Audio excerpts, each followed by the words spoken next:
بسم الله الرحمن الرحیم. شروع کوم د لوی څښتن په نامه چې مهربانه او بخښونکی دی. ملګرو ستاسو سره نن زه یو د کتاب سریزه شریکوم.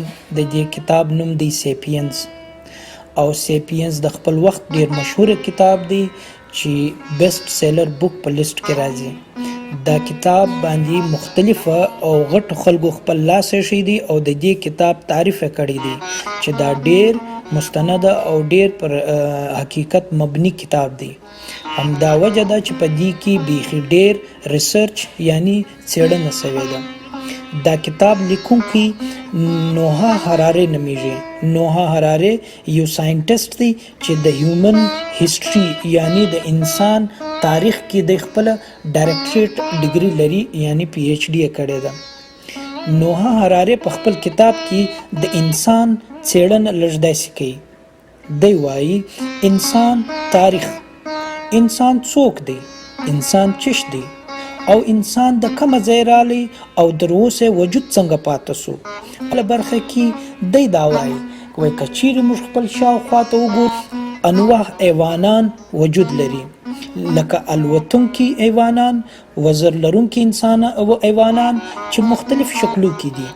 دا په مختلفو بڼو کې دي، په سایز کې فرق دی، د دې په الوتونکي کې فرق دی، د دې په څلورنګه څلور پای چې کم حیوانان دي د دې هم په اپس کې ډیر توپیر شته. هم د دې توپیر د وجې موږ دې د مختلفو کلاسیفیکیشن فیملی کلاسیفیکیشنز کې اچو. لکه سپیانو خپل یو فیملی کلاسیفیکیشن دی، د آسانو معنا کې چې کم حیوانان راځي چې غټ جسامت لري د هغو خپل یو کلاسیفیکیشن دی، د غواو د دې مختلفو کلاسیفیکیشن دی، او د نورو حیوانانو د غوښو خورو یا د سبزي خورو خپل مختلف قسمونه شته. نو دی دا سوال کوي چې د انسانانو دا رنګ نور قسمونه ولې نشي کېدی. همدا دې وسي چې د انسانانو دا رنګ قسمونه شته او د پر دې باندې څېړنه کړې ده او پر دې باندې خپل ریسرچ کړی دی او دا کتاب یې لیکلی دی. دی وایي پوهان وایي چې 25 لکه کاله مخکې په افریقا کې د انسانانو وجود ریکارډ شوی دی. دی وایي چې اول انسان ته ساینس پوهانو نوم ورکړی دی او آسټرالوپیتوکس چې دی دا اول انسان دی چې د په هکله چې په افریقا کې وجود درلودی. همدا انسان چې کم وخت درله جېږېدل ډېرېدل نو په ګرد افریقا کې دا خلک سره پهلاو شو. دی وایي یعنی نوها هراره وایي چې بیا 20 لکه کاله مخکې چې ترمنځ یې 15 لکه کاله فرق دی، دا خلک د دنیا په مختلفو علاقو کې سره تقسیم شو. دا د اوسې چې دا خلکو په آپس کې جنګونه سره کول، پر خوراکو چشاکو د آبادي د زیاتول د وجې، د خوراک د کمول د وجې دا خلکو مختلفو علاقو ته مخ سره کړی. هم په دې کې اول واري چې کم انسانان و کم علاقو ته تللی دي، په دې علاقو کې ایشیا ده، په دې علاقو کې افریقا ده او په دې علاقو کې یورپ دی. یعنی انسان د خپل آغاز بعد اول واری دې درې علاقو د دنیا ته تللی دي، یعنی ایشیا، افریقا او یورپ. دا درې علاقې د دې اولنۍ مسکن دی. کم خلک چې و کم علاقو ته ولاړو دی مجبور شو چې د هغه علاقو مطابق خپل ژوند، خپل خوراک چشاک، خپل یخ ګرمي د هغه علاقې مطابق په خپل بدن کې د هغه علاقې برداشت کوونکي یا د هغه علاقې خوراک چشاک، هوا او موسم د دې پر بدنو باندې ډیر اغیزمن اثر هم واچوي. لکه د بعض انسانانو بدنونه غټو او د بعض انسانانو بدنونه به واړو، د بعض انسانانو خوراک به سبزي و، د بعض خوراک به غوښې وي، او د دې په عقل په طاقت او په شکار کوونکي او د څنګه چې انسانان د دنیا په مختلفو علاقو کې سره تقسیم شو، هم الته خپل ځان خپل ژوند شروع کړي.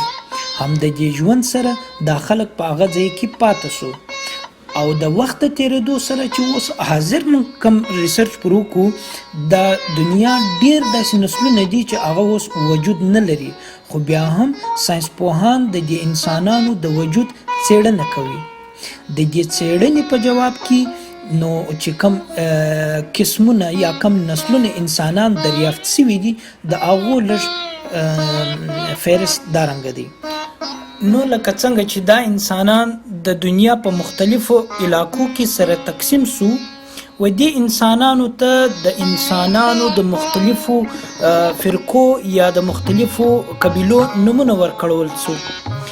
لکه په دې کې چې کم انسانان په کومه علاقه کې پاتېدو د هغه علاقې په مطابق ساینس پوهانو و دې ته هغه رنګه نومونه ورکړو. لکه چې کم خلک چې د یورو ایشیا ومځکو ته ځان ورساوي د اوس حاضر ساینس پوهانو و دې انسانانو ته نوم ورکړي نیاندرتالسیس او و دې خلکو ته نیاندرترس هم ویل کیږي. دا هغه خلکو چې د یورو ایشیا و غرو او زرغونو باغو او ځنګلو ته ځان ورساوي. همدا شان چې کوم انسانانو و ایشیا ته ځان ورساوي و هغه انسانانو ته د حاضر دور ساینس پوهانو نوم ورکړی دی هومو اریکټس. هومو اریکټس هغه انسانانو چې د دې اول انسان سره کډه وکا او روان سو د ایشیا وخواته او اوس د حاضر وخت ساینس پوهانو ودی ته د هومو اریکټس شان چې کوم انسانان د انډونیشیا جاوا پر مقام باندې فوسیلز پیدا شوي دي و دې انسانانو ته هومو سایلنسس ویل کیږي. هومو سایلنسس هغه انسانانو چې د یو افریقا څخه د انډونیشیا و ځنګلو ته ځانونه رسولي وو. د انډونیشیا په یوه جزیره کې هم چې فلورنس نومیږي کې هم انسانانو فاسلز پیدا شوي دي وجود ترلاسه شوی دی. دا انسانان و دې جزیرې ته څنګه ورسېدو او و دې انسانانو ته ساینس پوهان نوم ورکړي هومو فلورنسس. هومو فلورنسس و دې جزیرې ته ځان څنګه ورساوي. دویم دا انسانانو په دې ځکه خپل بقا څنګه وکړه او بیا هلته پساو څنګه سو شاوخوا اوبه څنګه ورته رالي. ساینس پوهان دا وایي چې دا انسانان چې کم وخت اوبه کښته ولې د مځکې د لارې و دې جزیرې ته ځان رسولی دي نو د وخت په تېرېدو دا جزیره سمندر راپورته سوی اوبه را ډکې سوي نو دا خلک پر دې جزیره باندې پساو سوي دي او د دې خلکو په باره کې دا هم تحقیق سوی چې دا انسانان په قد ډیر واړه او په وزن ډیر کم انسانانو یعنی که وویل سی په قد 1 میټر او په وزن 25 کیلو انسانانو. دا انسانان ولی دا ګمان کیږي چې د خوراک د نشټوالي او د موسم د سختوالي د وجې د دې انسانانو قدونه او وزن کم پاتې شوي. لیکن یو خبره دا هم سره تړلې ده چې د کم وزن او د کمزوري جسامت باوجود دا انسانانو چې ورته هومو فلورنسس ویل کیږي د پلانو ښکار کوي. د غټ حیوانان پلانو ښکار معنا زورور خلک کوي. دی خلکو څنګه کول؟ ساینس پوهانو مزید څېړنه کړې ده چې دا پلان به هم د دې په څیر واړه معنا چې کم په دنیا کې په هغه وخت کې کم غټ پلانو د هغه په مقابله کې به دا پلان ډیر واړو. دا د وسی چې اوس په انډیا او په انډونیشیا کې چې کم پلونه دي دا هغه د زړو پلانو په مقابله کې هیڅ نه دي. 4.8 سایله نه ده. هغه پلان چې په دنیا کې وو هغه ډیر غټو دا اوس پلان ډیر واړه دي. نو د پلانو د وزن او د پلانو د قد کمیدل دا کار ښکار و دي خلکو ته اسانه کړیو. د وخت تیریدو سره په 2010 کې د سایبیریا پر یو مقام باندې چې ډیریسووا نومیږي په دې کې هم د انسانانو یو نوی نسل دریافت شو. په 2010 کې چې په کم وخت دا دریافت وسو نو ساینس پوهانو و دې انسانانو و دې نسل ته د ډیریسووا نوم ورکړی دی. همدا شانتی ساینس پوهان دا وایي کچيري دا اوس انسانان دریافت سوي د انسانانو نسلونه سوي دي دا د وسی چې درمځکه لاندې در غرو لاندې در بوټو لاندې نور هم د انسانانو نسلونه وجود ولري خو څېړنه غواړي. که چیرې یوه خواته په یورپ کې د انسانانو د نسلونو پیدا کېدل روان وو، همدا شان په افریقا کې هم د انسانانو نوي نسلونه ترلاسه سو. په دې نوي نسلونو کې چې کم قابل ذکر نسلونه دي د هغو نومونه لږ دارنګه دي. اول هومو ریډالفسس دی چې دا د ریډالف لیک یعنی د ریډالف جیل په نامه سره ماسیوا دي، او په دې کې دویم هومو ریګارسټر دی، او دریم په دې کې هومو سیپینز دی. په دې درې کې چې کم ډیر مهم دی هغه هومو سیپینز دی.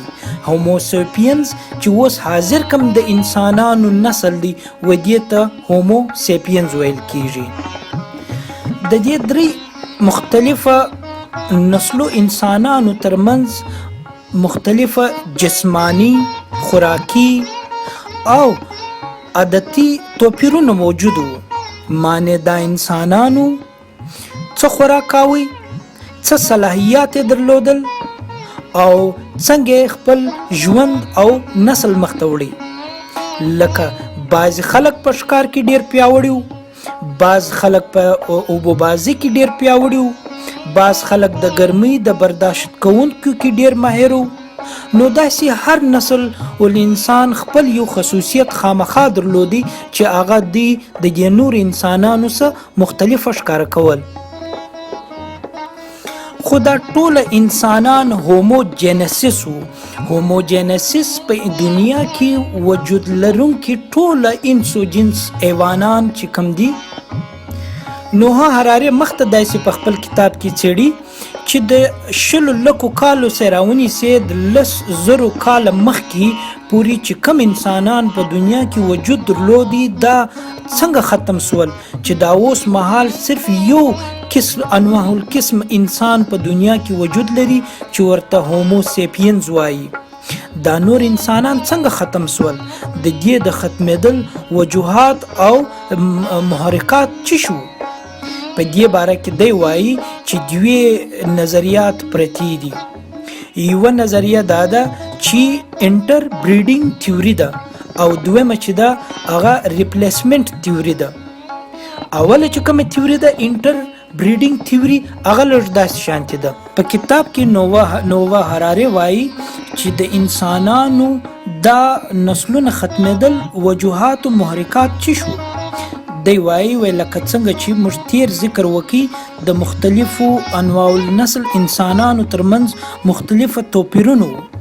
بعض انسانان ډیر زورور وو، بعض انسانان په عقل په شعور ډیر تکړه وو، بعض انسانان دا بعض نسلو انسانانو پر دا نورو باندې څه برتری درلوده. همدا هغه وجه ولا چې برتری لرونکي انسانان پر کمزور انسانانو باندې غلبه سو او د دې کمزور انسانانو نسلونه ور ختم کو. څنګه ور ختم کو؟ لکه په اول انډر بریډینګ تیوري کې چې دی وایي چې کمزورور انسانانو هغه به د دې کمزور نسلو انسانانو نارینه به مړکو او د ښځو سره به ودونه وکړو. نو چې د دې کم نسل به پیدا کېدی هغه به د نارینه په نوم او د نارینه په خصوصیات باندې، نو د دې چې کم نسل هغه به مخته کړي او کم چې کمزوري نسل انسانانو هغه به پر هغه ځای ختمېدل. همدا هغه وجه ولا چې د انسانانو زورور انسانانو وجود پاته او د کمزور نسل انسانانو وجود ختم سو. کچیر موږ لږ جوړه څېړنه وکړو په یورپی ایشیا کې سیپینز د نیانډر تھالسیز یعنی یا د نیانډر تھرس چې کوم نسلو د دې وجود ور ختم کی. دا وجود څنګه ختم کی چې د زنانو سره به دوی ودونه کول او نارینه به وژل. نو د زنانو سره چې به کم اولاد پاتې سو یا جیږدي هغه به سیپینز نه کې نیانډر تھالسیز وو.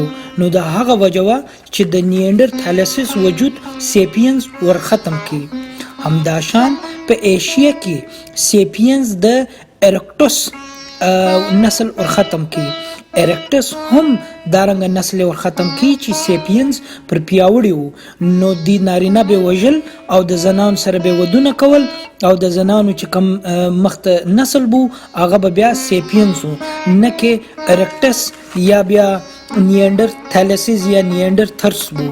نو د هغه وجوهاتو چې زورور نسلونه به پاتې کېدو او که تاریخ کې د دا وسی چې نور هم دا شانتي ډیر نسلونه انسانان ختم سوي او د هم د دا وجه ختم سوي چې پکې بعض انسانان پیاوړي چې هغه په ښکار کې هغه په توانایي کې هغه د کار کولو په صلاحیت کې تر دا نور بیګي نو به بیګي نسل پاتې کېدو او کمزوري نسل به د مځکې څخه ختم کېدو. نووا هراره کتاب سیپینز چې کم آخري برخه ټولنیز مخ دی معاشرتي مخ دی په دې کې دی دا وایي چې ټولنه یا معاشره د درې شانو څخه جوړیږي: یو مذهب، دویم معیشت، دریم سیاست. دی وایي چې انسانانو چې کم وخت سپیشلی سیپینز چې د دربدري د ژوند څخه و ټولنیز ژوند ته راواوښتل نو ودی ته په ټولنیز ژوند کې د درې شانو ضرورت پیښ شو چې پکې مذهب، سیاست او معیشت وو. مذهب چې کم وخت وړې ټولنیز جوړې شوې کمیونټي یا معاشره جوړې شوې د دې معاشره په منځ کې یو کوډ اف کنډکټس ډیر ضروري وو، یعنی قوانین ډیر ضروري وو، دایره کار ډیر ضروري وو. هر سړی ته خپل یو دایره چې زه به در دې دایره نوزم یا دا زما حدود دي دا حدود به نه کراسوم، لکه معاشرتي معاشي بدحالي یا جرایم به د دې څخه پیدا کېدل. دویم د دې وړو وړو معاشره د چلولو د پاره د اناج یو ځای کول، د عسکرو ته معاش ورکول، د دې د پاره یو معاشي پروګرام جوړېدل یا د معیشت جوړول هم ډیر ضروری وو. دا وړې معاشري چې کم وخت په غټو ریاستو کې بدلې دي یا به غټ حکومتونه جوړول، دا د دې ریاستونو د چلول د پاره بیا ودی ته د سیاست ضرورت شو چې معنا عقلمند خلک د لوړ راوستل او د چا په وس چې کوم کار پرو هغه خلکو ته هغه کار ورکول، دا بیا سیاست وو. یا وځان ته ګټل یا د وطن د پاره ګټل یا بیا د خپل مقاصد د پاره مخته کار وړل، دا کې بیا دی سیاست کاروي.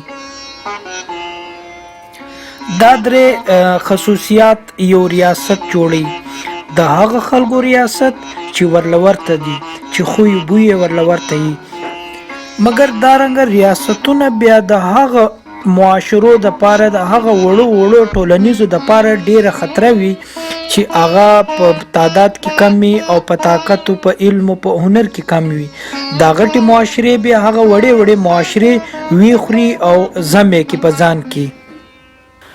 د تیرو 15,000 کالو څخه انسانان د یوې ریاست تابع پاتې شوي دي یا بیا داسې ویل کیږي چې د یوې ریاست سره تړلي پاتې شوي دي. په تاریخ کې رومن سامراج واړه ریاستونه واړه قبیلې لکه نومانتیایي، اویرنیایي، ایلوشیایي، سامنایټ، لوسنټیایي، اوبریایي نامي ریاستونه نه صرف د ځمکې څخه ختم کړل بلکې د دې وجود یو د ځمکې څخه ختم کړ. وجود، نسل، مذهب، دیوتاو دا ټول شان ور ختم کو.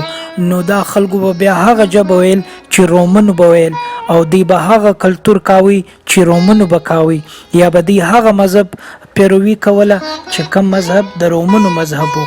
نو مختصره دا زورور قامونه کمزوري قامونه وخوري. همدغه کار د اسلام د راتګ سره د 9مې صدۍ څخه تر 10مې صدۍ پورې چې کم وخت اسلام رالی دی د وړو مذهبو سره د وړو قامو سره او د وړو کلتورو سره وکړي. یعنی نووا هراره په کتاب کې لیکي چې د اسلام د راتګ سره اسلام دومره مضبوط او قوي او دومره غټ معاشره جوړه سوه چې بے انتها او بے شمار وړې قامونه، نسلونه، سوچ و فکر او کلتور، ژبه دا ټول شانې وخوړل. کم وخت چې ریاستونه جوړ شو د ریاستو د چلولو لپاره د عین منشور د قوانینو ضرورت پیدا شو، یعنی د سزا جزا عمل به واضح کېدی چې څوک ګناه وکړي هغه ته سزا او چې چا به ښه کار وکړي د هغه د ستاینې دپاره قوانین ضرورت جوړ سو. دا هغه قوانین دي چې د حاضر وخت په آئین کې استعمالول کیږي. مختلف ریاستونه خپل خپل آئین لري، منشور لري، او دا آئین منشور په مذهبو په سطح باندې هم سته، لکه په اسلام کې چې شریعت ورته وایي، لکه په پښتو کې چې پښتونولي ورته وایي، یا په نور مذهبو کې به هم وجود وي. همدا هغه قوانینو چې انسانانو د خپل معاشره د سزا او د جزا دپاره جوړ کړو. په انساني تاریخ کې اول واري چې کم آئین او منشور جوړ سو، دا آئین او منشور د کوډ اف همبوراوي په نامه جوړ سو. دا په 1980 AD کې جوړ سو. دا کوډ اف همبوراوي د بیبلون په ښار کې جوړ سو. بیبلون د هغه وخت د میساپوټامیا تر ګرد لوی ښار او میساپوټامیا د وخت ډیر لوی ریاست چې د عراق، سیریا، ایران او د حاضر وخت افغانستان څخه برخې پکې موجوده وي. نووا هراري مخته دا دعوه کوي چې د حاضر وخت اسلام چې کوم شرع ده، دا شرع د کوډ اف همبوراوي یو شکل دی. دی وایي چې یهودو هم کوډ اف همبوراوي په خپل مذهبي قوانینو کې استعمال کړي دي. د یهودو وروسته عیسایانو هم کوډ اف همبوراوي په خپل مذهبي عقاید یا په مذهبي شرع کې یا په مذهبي قوانینو کې استعمال کړي دي. مګر اسلام چې کوم اوس حاضر شرع ده، دا د کوډ اف همبوراوي په شکل کې اوس هم وجود لري. دی دا دعوه کوي. په 1500 AD کې د سارګون نامي یو سړي خپل یو ډیر غټ او لوی ریاست جوړ کړي.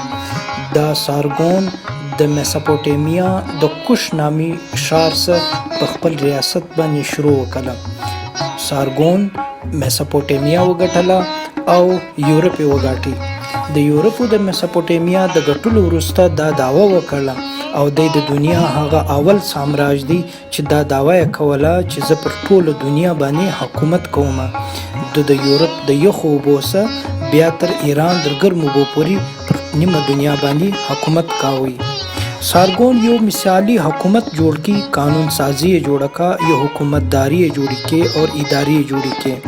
دا دومره قوي او بهترین ادارې وي چې د دو د وجود یا د دو د حکومت د شروع بعد 100 کاله یعنی 100 کاله پوری دا یو ایز ا رول ماډل تصور کېدی چې دا د حکومتداری یو ډیر عظیم او ډیر ښایسته شکل دی.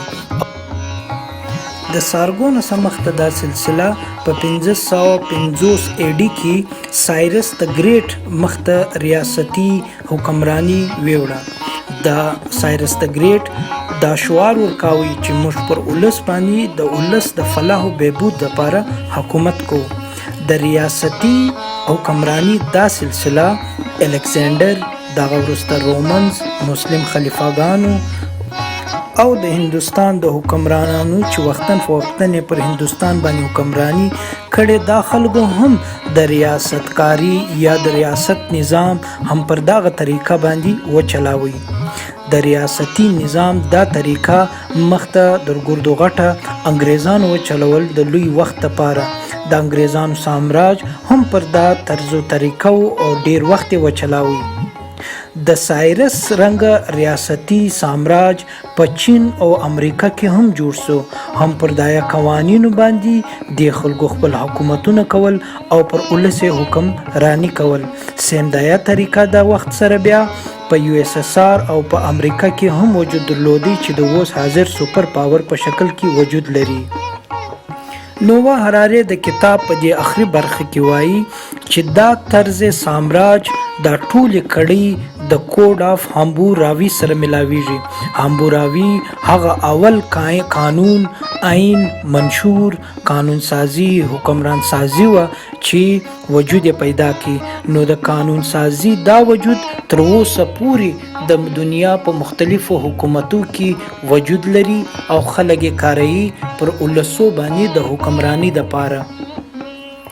په دې ریاستی نظام کې یو څه قوانین یا یو څه داسې شان چې هغه به پرومیننت یا به لازمي او هغه د حکمرانانو د پاره وو.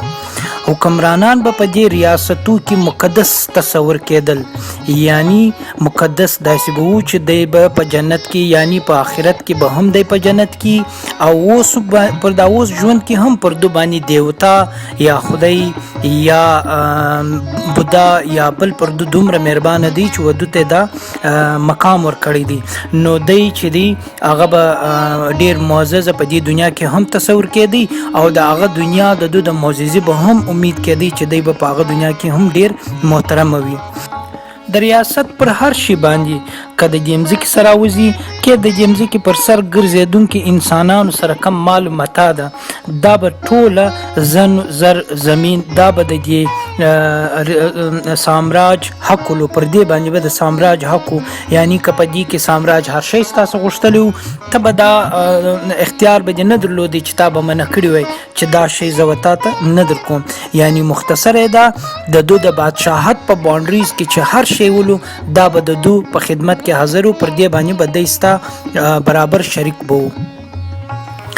د دې سامراج د حکمرانانو به بل حق دا هم ولو چې د دې مذهب، د دې کلتور، د دې ژبه، د دې روایات، د دې پوشاک او د دې ټول شان مهم دي تر دا نور شان چې کوم وخت ته دیوتا یا خدای یا بګوان ودو ته د حق ورکړی دي د حکمرانی، نو د دو هر شی د دو په شان محترم به وي. لکه دی چې شاغوندي د کومه ځای راغلی دي دا شک په دې کې هم استعمالېدی چې لکه ترکیانو چې پر هندوستان حکومت کړی دي، انګریزانو چې پر هندوستان حکومت کړی دي، هم په دغه مختلفو شکلو کې نو چې کم انسانان به کم کلتور د ځان سره راوړي وو د بادشاه په شکل کې هغه کلتور به وده کول، دا نور کلتورونه د دې مځکې د دې لوکل خلکو کلتور ژبو دا شان به بیا وجود کم درلودي یا به اهمیت کم درلودي.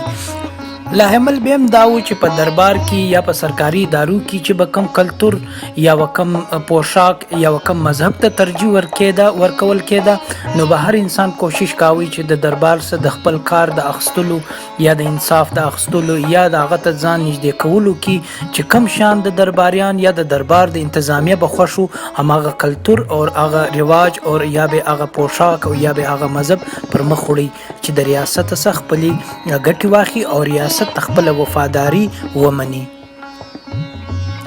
د دې یو ډیر وړ مثال دا هم کېدی سي نووا هراري په خپل کتاب کې دا مثال ورکوي، لکه بھارت یا په هندوستان کې چې کوم اوس قانوني نظام دی دا د انګریزانو جوړ کړی نظام دی، د الفاظ استعمالي چې دا د دوی بچی نظام دی، یعنی دا نظام انګریزانو جوړ کړی بیا اپلای کړی، بیا په دې نظام په اپلای کېدو کې ډیر مظالم کړي دي پر هندوستان باندې او شاوخوا ډیر خلک خوش کړي او ډیر زهیر کړي دي، خو هم د هغه باوجود هغه نظام یا هغه خلک دومره زورور یا دومره ښکرور وو چې د هندوستان خلک ټول ځین متاثره. نن هم په هندوستان کې خلک په پتلون، په پینټ شرټ یا پر انګریزي ژبه یا بیا په انګریزي لیک یا په انګریزي پوشاک یا د انګریزانو په مذهب یا په دې شان باندې اوس هم خلک فخر کوي چې معنا زه ډیر انګریزي شوایم او ستا انګریزي نه دی زده. تا اوس هم په هندوستان کې یو ډیر بد خوی ګڼل کېږي که چیرې ستا انګریزي نه زده او ستا پتلون یې اغوستی او ته د انګریزانو رنګه پوشاک ونه کې یا د هغو رنګه خبرې او برتاو او تربیت ونه کې. د بھارت او د پاکستان نن ورځ هم د دو عدالتي نظام د 1820 جوړ کول سوی نظام دی. تعلیمي نظام د هندوستان او د پاکستان د دواړو د 18 صدی جوړ سوی نظام دی. حکومتي بیروکریټیک چې کوم نظام دی دا هم په 18 صدی کې جوړول کول سوی نظام دی او د فوج او د نور ادارو چې کوم نظام دی، د جیل چې کوم تنظیم دی. معنا مختصر ده چې د ریاست پاکستان او د ریاست هندوستان دا ټیم 99% نظام چې دی هغه د برطانیه سپاته سوی نظام دی. ایون د ټرین نظام، د ریلوی نظام، د سکول نظام، د تعلیم نظام، د نور ادارو نظام مکمل هغه نظام دی چې انګریزانو پرېښی دی. د داجی سے قیاس کی چې باټا او سروس کمپنی هم انګریزانو پرېښی ولا تر اوسه پورې هغه دوه کمپنیانې دي، درېمه د ګوټو کمپنی نه دراوتلې. نو دا خبره هغه مهمه خبره ښکاره کوي چې یو زورور نظام یا یو زورور قام چې پر کمزوري قام حکومت وکړي نو بیا د دو کلتور د زورور کلتور د کمزوري کلتور سي، د زورور مذهب د کمزوري مذهب سي، د زورور پوشاک اور ژبه اور ټوله شانې قیمتي سي اور هر سړی بیا د دې پیروي کوي. دا د نووا هراري د کتاب سیپینز ا بریف هیسټري اف هیومن کایند یو مختصره ریویو ده چې ما په خپل وسو دس کې سره یو ځای کړی ده. دا د وسی چې زما په ریویو کې ډیری کمیانې کوتایانی دا زما اوله بوک ریویو ده او زه د اوریدونکو څخه دا هیله لرم چې دوی به در دې خبرې زما سره درګذر کوي. زه به انشاءالله کوشش کوم چې نور داسې ضروری او قیمتي کتابونه بوک ریویو ته راوړم. یو جهان مننه، علم خوشحاله لره.